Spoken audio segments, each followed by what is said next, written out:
is why it is good to choose your specialty before you choose. See, I started this video now. I said, this is my specialty. Along the line, I changed it inside the same video. And why I had to change it is because of what? Because of money. So now the question is, money or passion? Both of it, my dear. Both of it. And remember that when you are collecting this money, this salary, it's not for you. You're doing it for your generation. You are building generation wealth, because it's not all of us that will join politics. It's not all of us that will be politician. Do you understand? You are building this thing for your children. Do you understand?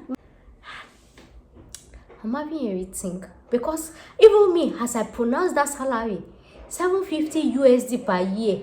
Oh, you mean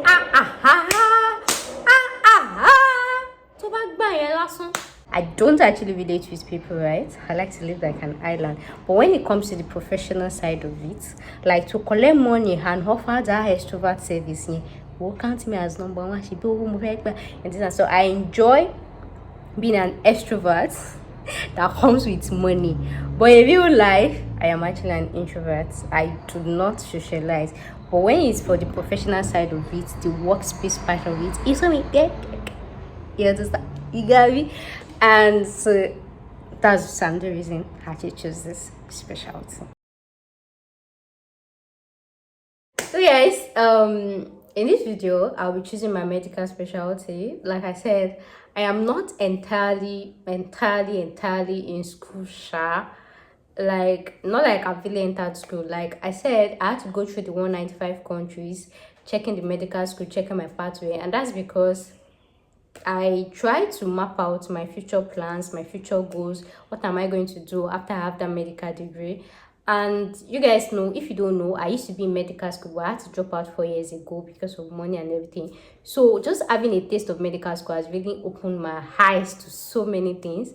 And I know that this time I have to do things differently. I know that this time that I am, it is not about just rushing and starting medical school and everything. The thing is, the main thing is actually planning your life goals, planning your career goals. Like, what are you going to be doing after medical school? Like I said in one of my videos, I have a whole lot of my colleagues, my friends, my seniors and everything, like after graduating, they did not further with their medical degree. Then I asked them, so why did you go to school? Why did you do this? Why did you do that? And there are some that actually want to really further or maybe take a step further after their medical degree. But what has been an hindrance? Is it that money? Is it that opportunity? Is it that this? Is it that? So this is me telling you in this video. They know they catch late comer for medical school.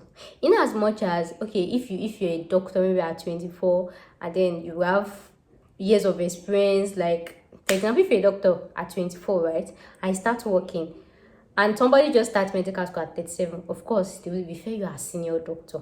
But then if they refer you as senior doctor, that means you're working as doctor in the relevant field. You understand? So what I'm trying to say is, you know, they catch late comer. So take your time. Medical school is not something you actually rush into. You have to take your time to save money, to plan yourself, to do this, because trust me, even if you don't study inside US, right, even if you study in Nigeria and you studied in UI, that your tuition fee is 200k per year, trust me, medical school costs a whole lot of money.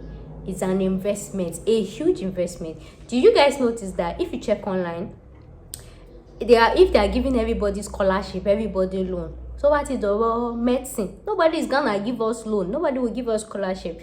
But though we used to have all this small scholarship, maybe just this $1,000 scholarship.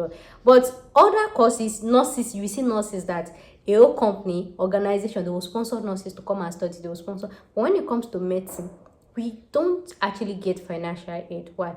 Because medicine is a huge investment. So when you actually know this, the number one thing on your list is try to study in a country that is so affordable for you. And before you dive right into it, make sure you have enough savings. So if you know that starting medical school now will not make you to have money, you can just take off some time, start working, maybe go to another field, work, hustle, gather money and everything, because before you dive right into it. So like I told you guys, I am not entirely in medical school.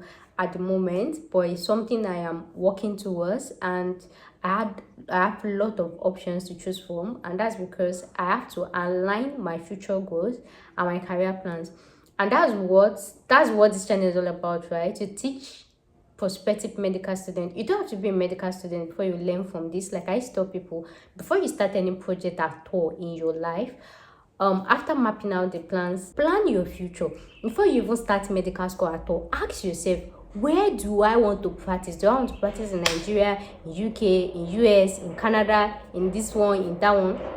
After answering this question, the next one should be about you actually choosing your specialty, because you having your specialty in mind actually help you to streamline your options and plan better. In as much as kind of studies actually say that most medical students, when they start medical school, they have a particular specialty, but then when they do their internship, they have a change of mind. Even at that, there's something they call option A, option B, plan A, plan B. So just having your option of variety and say, okay, for example, you can say, okay, this is my plan A, this is my option A, I'll go like this. Okay, if I don't use option A, this is option B. If clinical, I'll go like this. Okay, this is my option C, clinical, and everything, and then work towards it. So in case you get to option A and say, this option A, but I say, you know, they work, you already have your plan B. Not like when you actually get stuck, you start thinking, what do you do, what do you do, what do you clinical, what do you clinical, what do you this, what do you that. So yeah, I hope you understand what I'm trying to say. So like I told you guys, I'm not even in medical school, and when I was making research, I've met a whole lot of people, a couple of doctors, colleagues, friends, this, that, and everything. When you actually ask them, where do you want to specialize in, where do you see yourself in this one, everything, most of them will say, I'm confused, I don't even know what I want, I don't even know what. I'm like, in as much as I really kind of expect more from them, but really I will not entirely blame them, because the thing is, if I didn't drop out from medical school 4 years ago, maybe I will not have this knowledge as well. And that's why I'm making this video, to enlighten other people that there is no time that is too early for you to choose your specialty. As in, like I told you guys, I have gone through the 195 countries in this whole world. I've gone through the immigration pathway, I've gone through different specialty and everything. Like, I'm actually choosing my own research, my own specialty, kind of, maybe because I am more research oriented. So you can't really compare me entirely to somebody that maybe they are just this school academic type, you understand? But I am just in a way trying to actually encourage you as well. Know the specialty, be where you actually want to specialize, because it actually just save you a whole lot of time, a whole lot of effort, save you a whole lot of things, right? Then another reason to actually choose your specialty, even before you start medical school, why in medical school, is because of immigration pathway. To the best of my knowledge, most medical students don't even want to practice in their home country. So if you know you don't want to practice in your home country, it is always good and better to choose your medical specialty before you even start medical school at all. One of the longest things people do, medical students do, is when they enter medical school and everything, their own is just to graduate, and then when they come out, their head is blank. What's next? What am I doing? What is this? And everything. And that's why the study was like, most medical students actually change their specialty after graduation, and that is because they fail to plan. If you are entering medical school and you want to be a cardiologist, after choosing, okay, I want to be a cardiologist, ask yourself, where do you want to practice? Am I practicing in Nigeria, in Ghana, in this one, in that? Okay, I'm practicing in Nigeria. What do you do now? Go to Nigeria MDCN website, Medical Council. Check their requirements, how to practice as a cardiologist in Nigeria, how to practice as a cardiologist. Check all their requirements and ask yourself, if they are writing them, ask yourself, can I write these exams? Can I do this amount of residency? Can I afford this? Ask yourself that question. Not like when you've graduated, you say you want to be a cardiologist, suddenly you start changing mouth and say, no, I want to do family medicine because you feel like it's easy. Please, there's no space here. Do you understand that? So if you say you want to be this, the thing is, you can be whatever you want to be. I know there is this myth that people say international medical graduates, they find it hard to actually match in USA, in Canada. That is a lie. That is a lie from the pit of hell.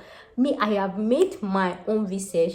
International medical graduates, they actually match into competitive specialties like neurosurgery, radiology, dermatology. You see, they all match into it, but the difference is they put in the work. You can't say, oh, I want to go and be a neurosurgeon in USA, and then you are giving the BRS minimum when other people, they are going for research, they are going for US OSCE, they are going for volunteer, they are going, so it's not the same. So when they now say, they did not take you say no, US medical thing, they don't want international. It is a lie from the pit of hell. International medical students actually match very, very well into competitive specialty, but then you have to give in your best, and that is why I am making this video. If you know you want to be, for example, a neurosurgeon in USA, right, go to depending on the board, right, go to their website, neurosurgeon clinical in USA, the requirements, check the residency year, USMLE score, this one, that one, check all the requirements and ask yourself, can you afford the exam? Can you afford this one? Can you afford this one? Then you did this one. Plan yourself. So once you've actually planned yourself, it will be easy for you to actually actualize your goal. You can't compare somebody that has been planning to be a neurosurgeon actively for the past 5 or 6 years in medical school compared to you that you just said you want to be a neurosurgeon, and then maybe just 1 year before graduation you say, hey, what do I do this, what do I do that? It is not the same. So to the best of my knowledge, matching into competitive residency, if you're actually given the work, it actually works 100% of the time. I have hardly seen any doctor or medical graduate that actually say, oh, I wanted to be a medical, maybe neurosurgeon or any of these competitive special. I did this, I did this, I did, and I did not match. It is not possible. Even in village, people are following you. It is not possible. You have to give in the work. So choosing my own specialty, for me, I'll be choosing family medicine. Worst was come towards internal medicine. So that is my own specialty, and I'm choosing it even before I start medical school, before I enter medical school. And like I've told you guys, I've ransacked the whole internet, made research and everything. So for me, choosing family medicine, I have so many reasons to choose my family medicine. In as much as I would love to have told you, I would love to tell you the reasons I actually choose family medicine / internal medicine. But the thing is, I don't want you to use my own this thing to write your personal statements. You understand? So I'll just keep the reasons kind of concise and generic. So some of the reasons I choose general medicine is because, number one, personally, I love the diversity that actually comes with family medicine, because I can't imagine spending years of my life in medical school only to specialize in a particular organ. For example, imagine there is an emergency somewhere and they say, doctors in the house, who can help this person, who can help this? You're saying dermatologist, neurosurgeon, this one, that one, clinical. But then you cannot even do first aid for the person. You cannot even help the person. And you say you're a doctor.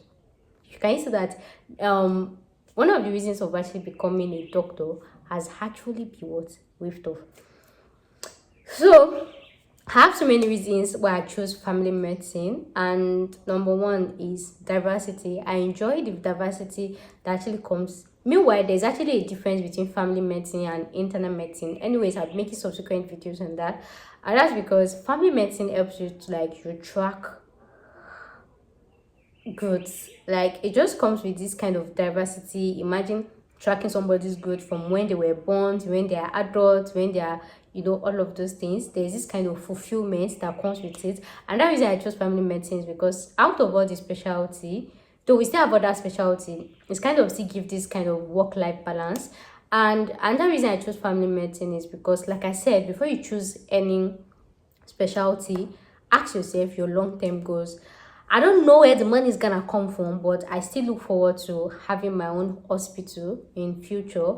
And imagine if I have to specialize or be a neurosurgeon, radiologist and everything. Even if I want to have my own hospital, in as much as I can employ a family medicine doctor, internal medicine, I can pay for that. But it is always better for hospital owners to actually be groomed in that field, to be generic. It's always good, personally, right, for you to be in that field. For example, if I'm a cardiologist and I have a general hospital, right, you can't compare somehow, in as much as you can employ a family medicine, right, you can employ a family medicine physician to work in your hospital. You cannot compare an hospital owned by family medicine versus honed by a cardiologist versus honed by any other specialty, because you understand that. So, and why I don't want to specialize is because you see neurosurgeon, cardiologists, and dermatologists, right? Those on their specialist cases, generally, before you actually refer somebody to the specialist, right?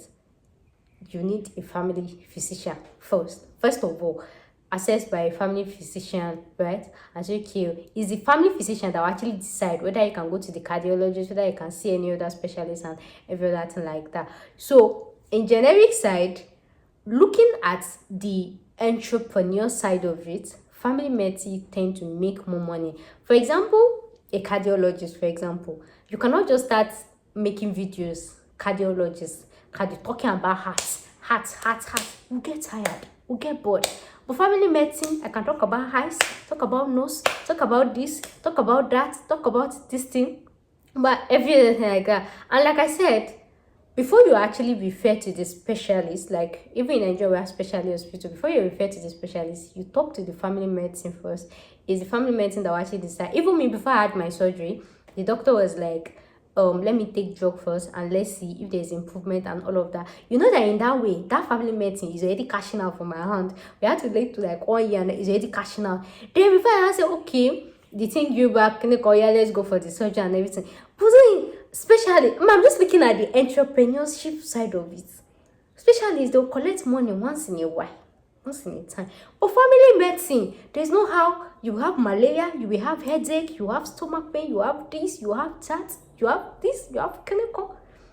So looking at the entrepreneur side of it, the self-employed side of it, family medicine actually make more money than specialists, because specialist cases, and for specialists, even family medicine can actually manage a patient that actually needs special requirement.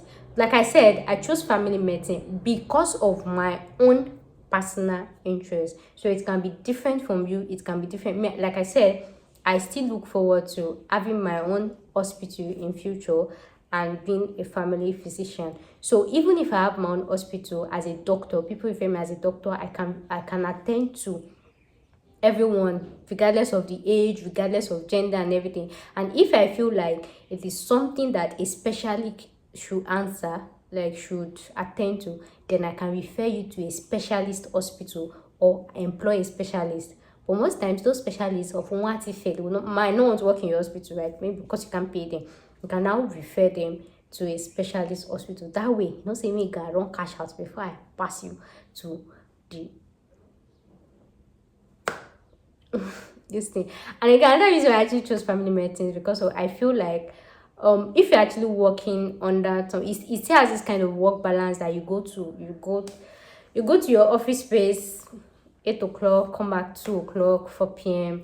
and everything like that. And because I feel like it's not so much, another reason I chose family medicine is because with family medicine, you tend to know more and learn more. Like, for example, comparing a family medicine to maybe a cardiologist or any of these specialists, the only thing they know about is the heart.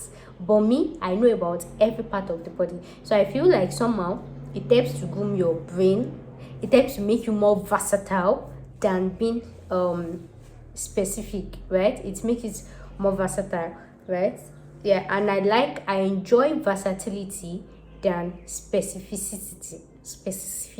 Just like in my videos in my channel, you guys see I talk about UK, talk about this, talk about that, talk about this one, everything. I just enjoy the versatility that actually comes with it than to be specific in just one field. Imagine being in a forum and they're asking you, and this patient is clinical, and the only thing you can talk about is heart, the only thing you can talk about is brain, the only thing you can talk about is this.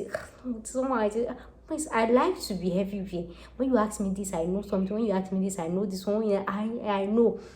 And like I said, looking at the long-term goal, like the self-employed side of it, the employment side of it, like the entrepreneur side of it, the best bet is just for you to be a family physician or a general practitioner. And the other reason why I actually chose family medicine is because of immigration pathway.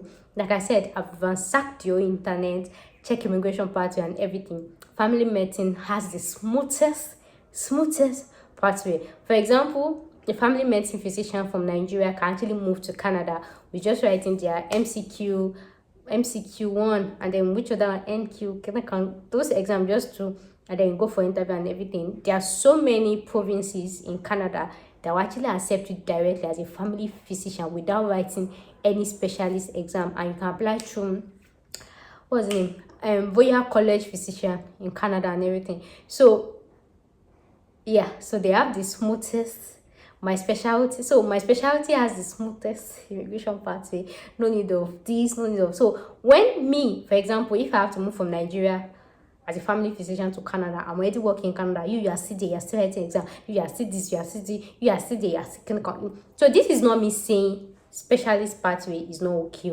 Like I said, depending on preference, because I see myself still having my own personal hospital.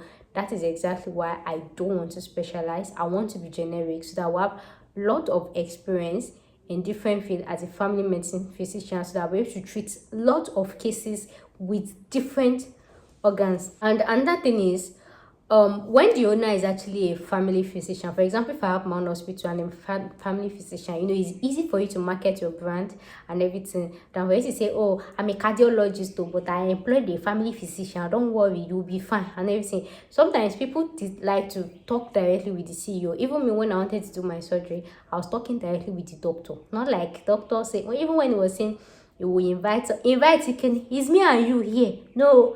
So if people actually know that this is what you do, I'm the one treating you, I'm the one attending to you, it just makes your online marketing sweeter, juicier. It just makes it, like I said, I'm just looking at the business side of it, like when I also have my own hospital. But if you're not somebody that wants to have your own hospital, you just want to live that cool life, you just want to be this and everything. Though family physician, they don't really earn that much. They earn no, but if you compare it to others, like radiologists, they're earning like times 2 of our money. Like neurologists, they're earning like times 3 of our money. So the thing is now like, choose money or you choose passion. I don't know. I can come back tomorrow and say no, I want to be a, because now salary of family physician in US is like 250, after residency is like 250 USD or 300 USD, or maybe if you find yourself working in rural area, that's like 400 USD, whereas one for neurosurgeon is like 750 USD. If I collect that kind of salary for 1 year and I come out of hospital in Nigeria, wọ́n gbọ́ láyé, wọ́n gbọ́ lọ́run pé èèyàn hospital. Money or passion? This is hard. Whereas if I'm actually a family medicine physician, right, I'll be earning like, let's say I'm working in one rural area, they shall give me 250k USD per year before I'll make that neurosurgeon money. But the thing is, as a neurosurgeon, right, if you want to have like an online blog, an online post, you will not really see followers like that, because it's not all of us that have brain problem. But then as a family medicine physician, when you talk about diabetes, talk about this general problem, a neurosurgeon cannot really be talking about diabetes because you will not really want to go outside your field, right? So you still have, as a family physician, you have more followers than this thing. Even OB1G is not bad. OB1G too, if you do OB1G, you have more followers online, but more for family physician. So now the battle is now like, and again, another thing is, I'm looking at myself like, so if you know you are an introvert, like you don't really want to be in that space, you can actually specialize. That one, just be in your corner. But if you know that you you just want to be everywhere and everything, you can just be a family physician or P1G or any that's like that, right? So you can actually choose based on your personality, based on your wants. But most importantly, firstly, choose the country you want to practice, check their requirements, and through their pathway. If it's something, for example, if you want to be a neurosurgeon in USA, trust me, you can be. But the thing is, it involves money, time, effort, this one, that one. I'm not thinking, I became a neurosurgeon. And I actually like brain, and I can actually 2. Okay, plan A, family medicine. Plan B. And this video is making me, because as I remember the salary like this, 750 USD per year. But the thing is, to be a neurosurgeon, your application has to be top notch. You have to do internship in US, and it's not small money. You have to do research, you have to do volunteer work, you have to do this thing. Because personally, out of all this thing that I really like neuroanatomy. It's, I don't know, I just enjoy neuroanatomy. Can you be a neurosurgeon? See, I made this video to inspire you. Me myself, I am inspired. Family medicine. Salary you con US by just 1 year working in the US, just come back to Nigeria and come and build one massive hospital. Then you just employ all the family medicine doctors in Nigeria. Come, I'll be paying you this thing.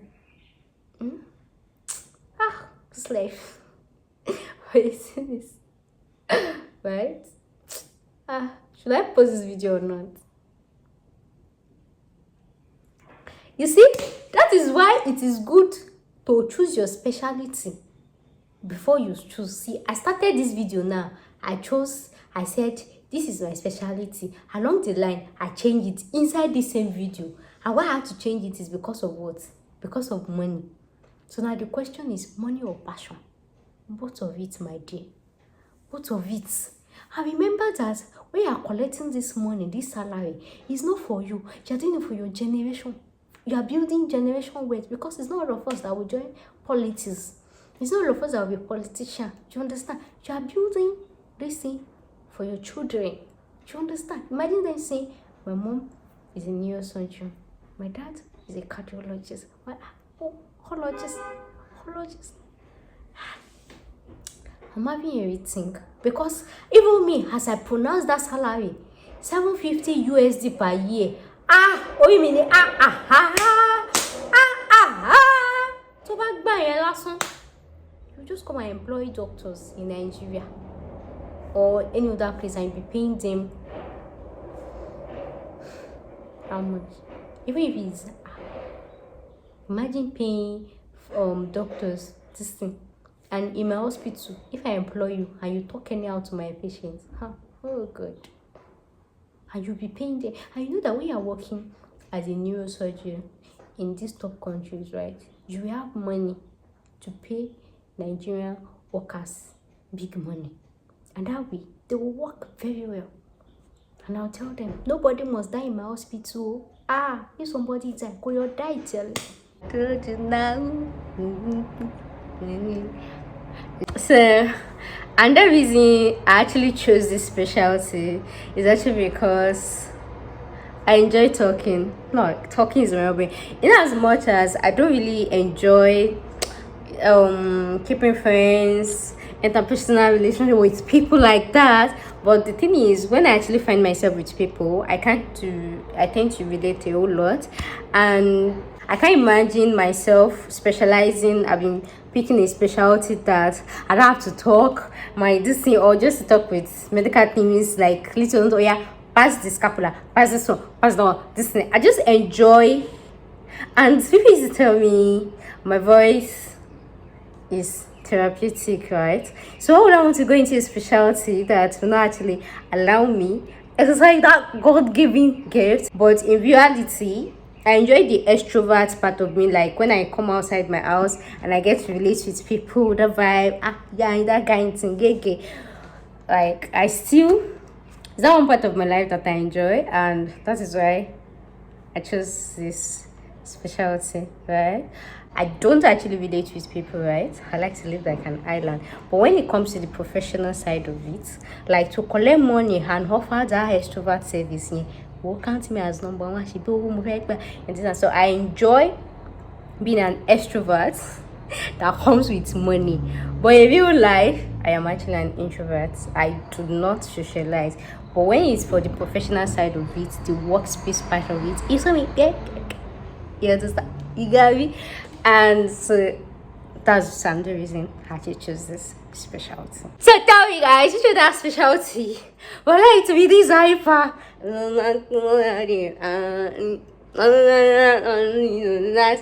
No, guess which other specialty will actually allow you to be this hyper? You understand?